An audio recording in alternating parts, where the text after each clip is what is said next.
नाज़रीन कराम, मेरी आज की वीडियो जानदारली खलील पाशा के बारे में है।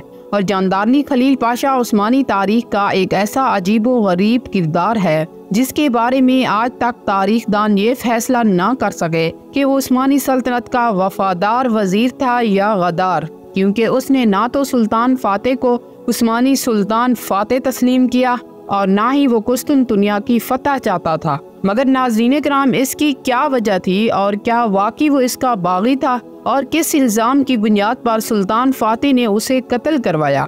जानदारली खलील पाशा की वो बेटी जिसे सुल्तान फातेह पसंद करते और वो भी सुल्तान फातेह को पसंद करती थी, तो उनकी शादी क्यों ना हो पाई? और सुल्तान फातेह और जानदारली खलील पाशा के दरमियान असल इख्तलाफ की बात क्या थी? और जानदारली आखिर कुस्तुनतुनिया की फतह क्यों नहीं चाहता था? इस वीडियो में उनके बारे में बात करेंगे। तो नाज़रीन कराम, जानदारली खलील पाशा को सिर्फ सुल्तान फातेह के हवाले से नहीं जानते, बल्कि जानदारली खलील पाशा से पहले उसके खानदान ने उस्मानी सलातीन की खिदमत की है। जानदारली खानदान का पहला शख्स जिसने उस्मानियों की खिदमत की, उसका नाम कारा खलील पाशा था।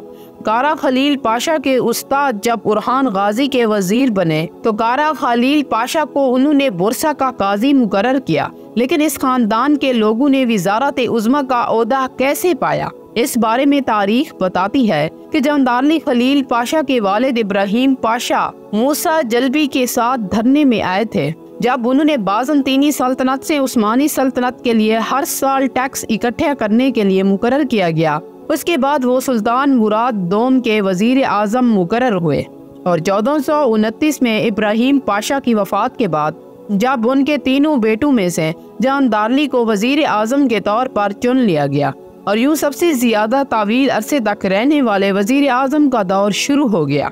जानदारली पाशा ने सुल्तान मुराद के दौर से लेकर सुल्तान फातेह के दौर तक गहरे नकूश छोड़े हैं। अगर सुल्तान फातेह के लिए कुस्तुनतुनिया की फतह के रास्ते में खड़ा होने वाला शख्स जानदारली खलील पाशा था, तो सुल्तान मुराद दोम की फतूहात में कामयाब किरदार अदा करने वाला शख्स भी जानदारली खलील पाशा था। तो क्या हम अब भी जानदारली को गद्दार कह सकते हैं? तो नाज़रीन कराम, सल्तनत के वजीर के तौर पर जानदारली बहुत ताकतवर शख्स था। फौज खसूसन उसके कंट्रोल में ही थी। उधर सुल्तान मुराद का दिल हुकूमती मामलात से ज्यादा खताती और पेंटिंग में ज्यादा लगता था, तो उसने तमाम मामलात जानदारली के सपुर्द कर दिए। सुल्तान मुराद जब 40 साल के हुए तो उन्होंने अपने 12 साला बेटे महमद को बुलाया जो मनीसिया का गवर्नर था, ताकि उसे उस्मानी सल्तनत का सुल्तान बनाया जा सके। क्या वजह थी कि सुल्तान मुराद ने अपने इतने कम उम्र बेटे को इतनी बड़ी जिम्मेदारी दी? तो नाज़रीन कराम, सुल्तान मुराद को ये मालूम था कि महमद जानदारली के साथ मिलकर रियासती मामलात संभाल सकते हैं। जानदारली इस फैसले से खुश नहीं था, क्योंकि जानदारली का ख्याल था यूरोपीय रियासतें उस्मानी सल्तनत के खिलाफ साजिशें कर सकती हैं, जिनके साथ सुल्तान मुराद दोम के दौर में जानदारली ने अहम अमन मुआहदे किए थे, ताकि अनातोलिया और हमालिया में उस्मानी सल्तनत को मजबूत और पुरअमन बनाया जा सके। और ये बाद में सच साबित हुआ। एक 12 साला बच्चे को सुल्तान देखकर तमाम यूरोप और ईसाई चर्च उस्मानी सल्तनत को खत्म करने के ख्वाब देखने लगे और इसलिए एक सलीबी फौज तैयार की गई, जिसमें पोलैंड, हंगरी, मलेशिया के किराए के फौजी शामिल थे।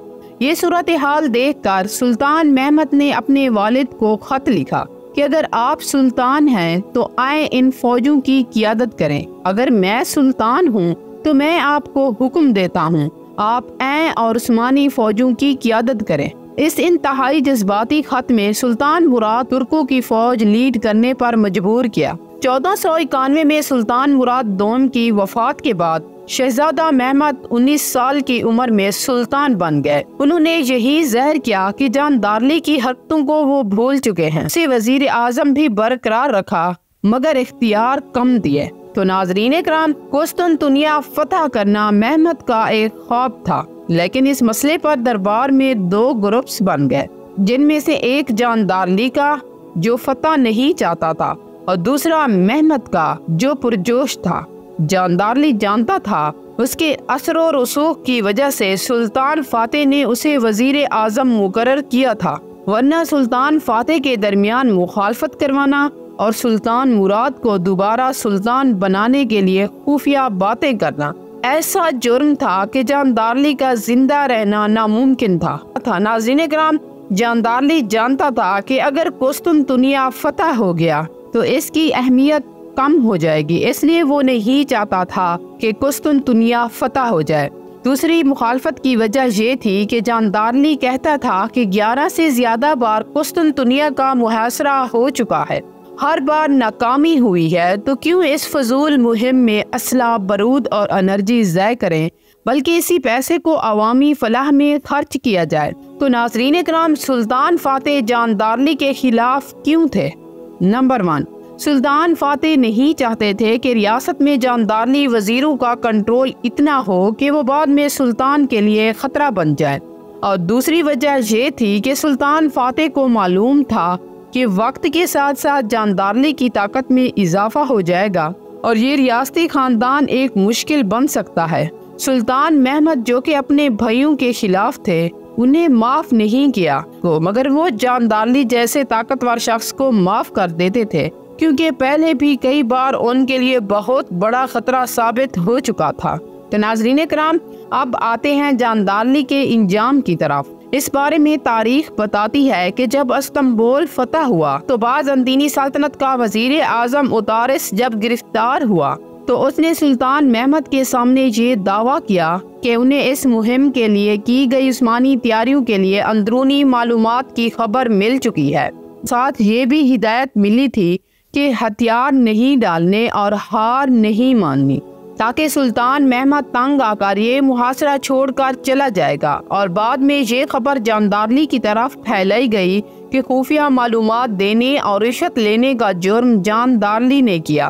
اس وقت کے علماء اور تاریخ دانوں نے اس الزام کو بے بنیاد کہا، کیونکہ جاندارلی خلیل پاشا اتنا امیر شخص تھا، اسے رشوت کی ضرورت نہیں تھی، وہ صرف سیاسی طور پر قسطنطنیہ کی فتح کے خلاف تھا۔ اس کا خیال تھا کہ اس کے بعد یورپی طاقتیں متحد ہو کر عثمانیوں کے خلاف جنگ نہ شروع کر دے۔ اس کا خیال تھا کہ استنبول ایک گلا سڑا سیب ہے جو وقت کے ساتھ ساتھ عثمانیوں کے ہاتھ آ جائے گا۔ اس الزام کے بعد جاندارلی کو قتل کر دیا گیا۔ جاندارلی کی بیٹی، جسے سلطان محمد فاتح پسند کرتا تھا اور وہ بھی سلطان محمد کو پسند کرتی تھی، لیکن جب اس نے اپنے باپ کے مرنے کی خبر سنی تو اس کے بعد اس نے یہ رشتہ ٹھکرا دیا۔ تو ناظرین کرام، اب خود سوچیں، اگر سلطان فاتح کی بجائے سلطان مراد دوم پر کوئی فلم یا ڈرامہ بنے تو جاندارلی اس کا ہیرو ہوگا یا ویلن؟ ظاہری سی بات ہے، ہیرو ہی ہوگا۔ تو ہم جاندارلی خلیل پاشا کو غدار نہیں کہہ سکتے، کیونکہ اس کی اور سلطان محمد کی سوچ میں فرق تھا، اور فرق صرف یہ ہے کہ سلطان فاتح کی سوچ کو وقت نے درست قرار دیا اور جاندارلی ناکام ہو گیا۔ تو ناظرین کرام، یہ تو تھی میری آج کی ویڈیو جاندارلی خلیل پاشا کی تاریخ کے بارے میں۔ میری اس ویڈیو کے بارے میں اپنی رائے کا اظہار کمنٹ میں ضرور کرنا۔ میرے چینل کو لائک اور سبسکرائب ضرور کرنا۔ میری ویڈیو سننے کا شکریہ۔